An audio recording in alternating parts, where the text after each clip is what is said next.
السلام علیکم معزز سامعین کرام، آج تک آپ نے ابلیس کے بارے میں سنا ہوگا کہ انسان کو ہمیشہ عبادت سے گمراہ کرتا ہے۔ آج کا واقعہ اتنا عجیب ہے کہ آپ حیرت میں پڑ جائیں گے۔ ایک شخص اندھیری رات میں نماز پڑھنے کے لیے گھر سے نکلا۔ اندھیرے کی وجہ سے اسے ٹھوکر لگ گئی اور وہ منہ کے بل گر گیا۔ کیچڑ سے اٹھ کر وہ گھر واپس آیا اور لباس تبدیل کر کے وہ دوبارہ مسجد کی طرف چل دیا۔ ابھی چند قدم ہی چلا تھا کہ دوبارہ اسے ٹھوکر لگی اور دوبارہ کیچڑ میں گر گیا۔ کیچڑ سے اٹھ کر وہ پھر دوبارہ اپنے گھر گیا اور لباس تبدیل کر کے مسجد جانے کے لیے دوبارہ گھر سے نکلا۔ جیسے ہی وہ اپنے گھر سے باہر نکلا تو اس کے دروازے پر اسے ایک شخص ملا جو اپنے ہاتھ میں روشن چراغ تھامے ہوئے تھا۔ چراغ والا شخص چپ چاپ نمازی کے آگے آگے مسجد کی طرف چل دیا۔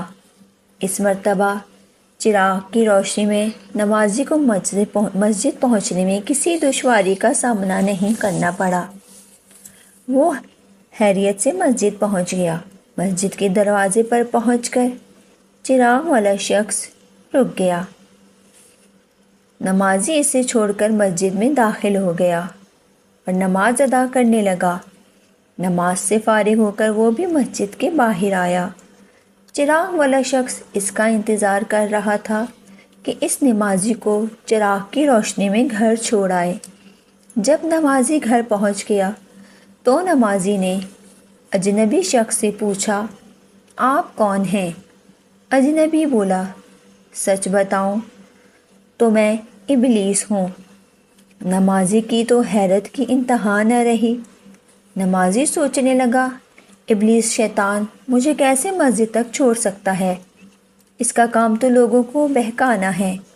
تو اس شخص نے بڑی حیرت کے ساتھ ابلیس سے پوچھا، تجھے تو میری نماز رہ جانے پہ خوش ہو جانا چاہیے تھا، تو پھر تو نے چراغ کی روشنی میں مجھے مسجد تک کیوں لے گئے؟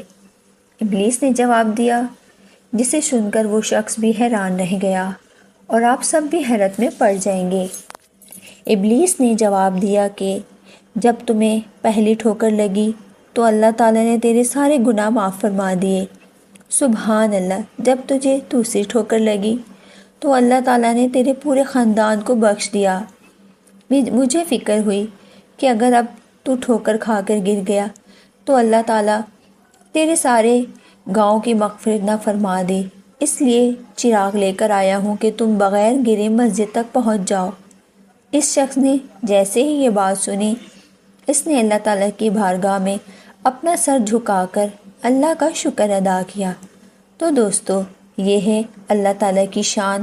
پروردگار عالم کی بارگاہ میں کوئی شخص ایک قدم بڑھاتا ہے تو اللہ تعالیٰ اس کی طرف 70 قدم قریب ہو جاتا ہے۔ تو پیارے دوستو، کیسی لگی آپ کو ہماری کہانی؟ کمنٹ کر کے ضرور بتائیے گا۔ اللہ حافظ۔ مما بالکل